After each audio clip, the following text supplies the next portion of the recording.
రేవంత్ రెడ్డి గారు ముఖ్యంగా ఒక ఆరోపణ చేశారు కదా, నేను జెడ్పీటీసీ నుంచి, ఎమ్మెల్సీ నుంచి, ఎంపీ నుంచి, ఎమ్మెల్యే నుంచి ఒక రాష్ట్ర పార్టీకి అధ్యక్షుడిగా ఉన్నాను. కేవలం అంటే మంత్రి కేటీఆర్ 4 సార్లు ఎమ్మెల్యే గెలిచారచ్చు, ముఖ్యమంత్రి కేసీఆర్ వల్లనే ఆయనకి పదవులు దక్కాయని చెప్పి నేను కష్టపడి వచ్చాను.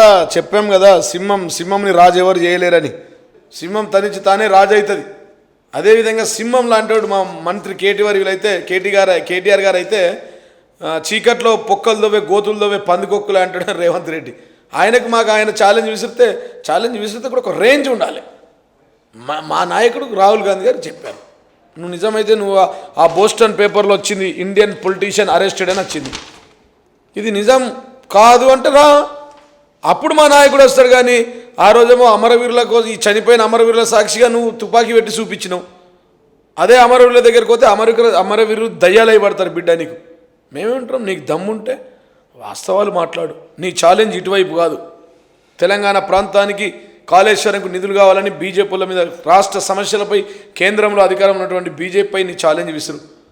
ఆర్టీఐ ద్వారా అప్లికేషన్లు పెట్టి బ్లాక్మెయిల్ చేయొద్దని చెప్పి నీ ఛాలెంజ్ విసురు.